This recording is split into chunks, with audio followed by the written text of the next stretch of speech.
हम पढ़ेंगे fever. Fever और पायरेक्सिया, यानी कि बुखार को हम पायरेक्सिया भी कहते हैं। फीवर का दूसरा नाम पायरेक्सिया है। परिभाषा क्या है? 90 डिग्री फ़ारेनहाइट से अधिक शारीरिक तापक्रम होने को ज्वर के रूप में परिभाषित किया जाता है। यानी कि 90 डिग्री फ़ारेनहाइट से जब हाई हो जाएगा तो हम फीवर कहेंगे। ज्वर एक बीमारी नहीं है अपितु के संक्रमण का साइन एंड सिम्टम है। जो फीवर है ये कोई भी डिजीज़ नहीं है, ये किसी भी प्रकार का संक्रमण का साइन और सिम्टम होता है। टाइप ऑफ फीवर, ज्वर के प्रकार।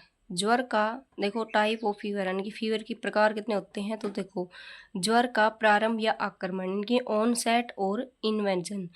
ये क्या होता है कि यह अचानक प्रक्रिया है जिसमें शरीर का तापमान बढ़ने लगता है। ठीक है, तापमान बढ़ने लगता है प्रारंभ में। अधिकतम ज्वराक्रांता या अंतरा अवस्था यानी कि फास्टिज्म और स्टेडियम, यानी कि बुखार की वह अवस्था जिसमें शरीर का तापमान अपनी उच्चतम स्तर पर पहुंच जाता है और एक निश्चित तापमान पर जाकर रुक जाता है। यानी कि अपनी उच्चतम स्थिति पर जाएगा, फिर एक स्थिति पर रुक जाएगा और फिर तापमान निश्चित होकर रुक जाता है। यानी कि इससे न तो बढ़ता है और न घटता है। फिर आता है ताप शांति या ह्रास, यानी कि डिफरवर्जेंस ऑफ डिक्लाइन। बुखार की वह अवस्था जिसमें शरीर का तापमान अपनी सामान्य अवस्था में आ जाता है, यह या तो अचानक से गिरता है या धीरे धीरे कम होता है। डिक्लाइन यानी गिरना। ठीक है, इनकी अपनी जो अवस्था होती है सामान्य अवस्था पे आता है, क्या या तो अचानक आएगा या धीरे धीरे आके अपनी सामान्य अवस्था पे आ जाता है। सेविराम ज्वर यानी कि इंटरमीडिएट फीवर, ऐसा ज्वर जिसमें तापमान दिन में सामान्य हो जाता है परंतु शाम को बढ़कर अपनी अधिकतम सीमा तक पहुंच जाता है। इंटरमीडिएट यानी कि ऐसा जो फीवर है इसका तापमान दिन में तो सामान्य रहेगा लेकिन शाम को बढ़कर अपनी अधिकतम स्थिति पर चला जाएगा, जितना हाई हो जाएगा।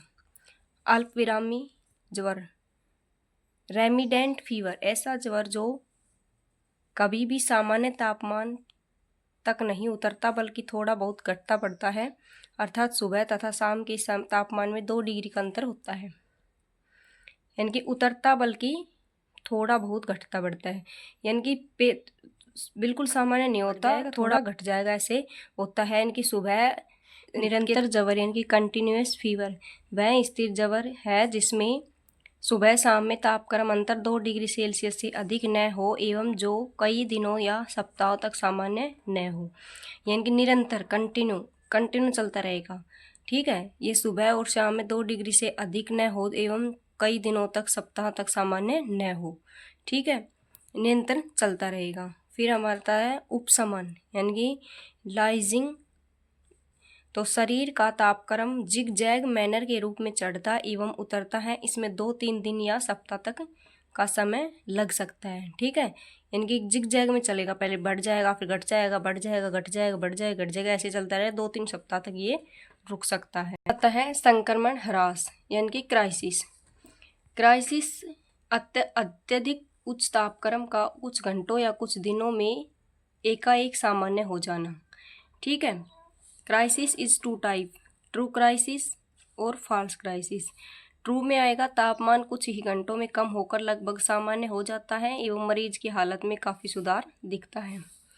फॉल्सिस में तापक्रम में आई अचानक गिरावट जिसमें मरीज की हालत में कोई सुधार दिखता है, यह खतरे का संकेत हो सकता है। इनकी फॉल्स क्राइसिस ये घातक होता है और ट्रू क्राइसिस नॉर्मल होता है। फिर हमारा आता है दोलायमान ज्वर, स्विंगिंग फीवर या पक्का ज्वर यानी कि हेक्टिक फीवर। इसमें शरीर के उच्चतम तापमान एवं निम्नतम तापमान के बिंदुओं के बीच अत्यधिक अंतर हो तो इस ज्वर को दोलायमान ज्वर कहते हैं, दोलन के दोलकों की तरह। यानी कि जो दोलक के दोलक होते हैं दोनों यहाँ से यहाँ तक जो ऐसे राउंड लेते हैं तो उनके जो बीच का जो अंतर होता है वो दोलायमान तापमान कहलाता है। अनियमित ज्वर यानी कि इरेगुलर फीवर, यानी कि कभी रेगुलर नहीं रहेगा, इरेगुलर रहेगा। यह बुखार की वह अवस्था जिसमें शरीर का तापमान कुछ समय ज़्यादा व कई दिनों तक सामान्य रहता है। यह अवस्था पुनरावृत्त होती रहती है, यानी कि पहले ज़्यादा हो जाएगा फिर कुछ दिन सामान्य रहेगा, बिल्कुल कुछ दिन, फिर ज़्यादा हो जाएगा फिर कुछ दिन सामान्य रहेगा, ऐसे पुनरावृत्ति होती रहेगी, इरेगुलर होती रहेगी। फिर आता है विलोम ज्वर, इनवर्स फीवर। इसमें शरीर का तापमान सुबह ज़्यादा एवं शाम को कम होता है, यानी कि उल्टा होगा इसमें। ठीक है, यह सामान्यतः पाई जाने वाली ज्वर की प्रकृति के विपरीत है, यानी कि नॉर्मल जो फीवर होता है वो शाम को ज़्यादा रहता है, सुबह को ठीक रहता है। इसमें सुबह को ज़्यादा रहेगा, शाम को ठीक रहेगा, विपरीत भर्ती में। पुनरावर्ती या प्रत्यावर्ती ज्वर, यानी कि रिलैप्सिंग फीवर। यह वह बुखार है जिसमें बुखारग्रस्त की अवधि के बाद 1 या 2 दिन के लिए तापमान सामान्य रहता है, बाद में बुखार वापस चढ़ जाता है। ठीक है, पुनरावृत्ति होती रहती है, यानी कि ठीक हो गया फिर चढ़ गया, ठीक हो गया फिर चढ़ गया। फिर आता है हमारा कपकपी, यानी कि राइगर। राइगर फीवर जो होता है, इस अवस्था में बुखार तीव्र एवं कपकपी के साथ आता है मलेरिया के रोगी में। यानी कि जो राइगर है वो फीवर हमारा कपकपी के साथ आता है। राइगर वो है एक मलेरिया का सिम्टम, वो है फीवर जो है ये मलेरिया के अंदर होता है राइगर। निम्न ज्वर, यानी कि लो पायरेक्सिया। शरीर का तापक्रम 99 डिग्री से 100 डिग्री फ़ारेनहाइट से अधिक न होना। ठीक है, लो होगा। साधारण या सीमित ज्वर, मॉडरेट फीवर क्या होगा, शरीर का तापमान 100 डिग्री से 103 डिग्री फ़ारेनहाइट के बीच में रहता है तो मॉडरेट होगा। हाई पायरेक्सिया क्या होगा, 103 डिग्री से 105 डिग्री फ़ारेनहाइट के बीच बना रहता है तो हाई पायरेक्सिया होगा। हाइपर पायरेक्सिया 105 डिग्री फ़ारेनहाइट से भी अधिक हो जाएगा तो वो हाइपर हो जाएगा। यह किसी डिजीज़ के कारण होता है। ठीक है, हाइपर जो पायरेक्सिया हो किसी डिजीज़ के कारण होता है। अतिताप, यानी कि हाइपरथर्मिया। जब शरीर का तापक्रम 105 डिग्री फ़ारेनहाइट या इससे ऊपर हो जाता है तो हाइपरथर्मिया होगा। ठीक है, यह बॉडी का नॉर्मल टेम्परेचर से ज़्यादा टेम्परेचर हो जाता है, यानी कि बॉडी का नॉर्मल टेम्परेचर हमारा होता है 37 डिग्री सेल्सियस, तो ये हमारा उससे हाई हो जाता है। फिर हमारा आता है हाइपोथर्मिया। तापक्रम 95 डिग्री फ़ारेनहाइट से कम हो जाता है। ठीक है, ये कम हो जाएगा, हाइपर में ज़्यादा हो जाएगा। Stage of fever. Stage fever की स्टेज कितने प्रकार के होते हैं, 2 टाइप के। शीत 3 टाइप के, यानी कि चिल स्टेज, हॉट स्टेज और स्वेटिंग स्टेज। शीत स्टेज में इस अवस्था में मरीज अनियंत्रित रूप से अत्यधिक कांपता है, त्वचा ठंडी, नाड़ी तेज एवं छीनी, यानी कि त्वचा ठंडी हो जाती है, नाड़ी तेज हो जाती है, तापमान तेजी से बढ़कर 103 डिग्री फ़ारेनहाइट इससे अधिक होता है। गर्म अवस्था, शरीर अत्यधिक गर्म हो जाता है एवं अत्यधिक प्यास लगती है, तापमान बढ़ने लगता है और कपकपी रुक जाती है। गर्म अवस्था होगी तो शरीर अत्यधिक गर्म हो जाता है एवं अत्यधिक प्यास लगती है, तापमान बढ़ने लगता है और कपकपी रुक जाती है। फिर पसीना आने की स्थिति, यानी कि स्वेटिंग, इस अवस्था में पसीना आने लगता है एवं तापक्रम कम हो जाता है। ठीक है,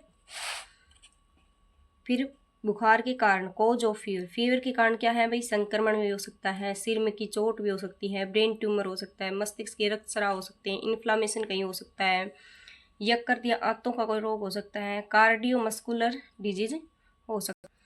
अब ज्वर के लिए सामान्यतः जिम्मेदार स्थितियां या रोग निम्न हैं। देखो, मलेरिया, टाइफाइड, तीव्र श्वसन संक्रमण, डेंगू, फाइलेरिया, कालाजार, यानी कि जो ये डिजीज हैं इनके कारण फीवर आ सकता है, क्योंकि फीवर कोई बीमारी नहीं है, ये किसी डिजीज़ के कारण ही ये इनके साइन और सिम्टम है। तो ये अगर डिजीज़ हो गई तो फीवर ज़रूर आएगा।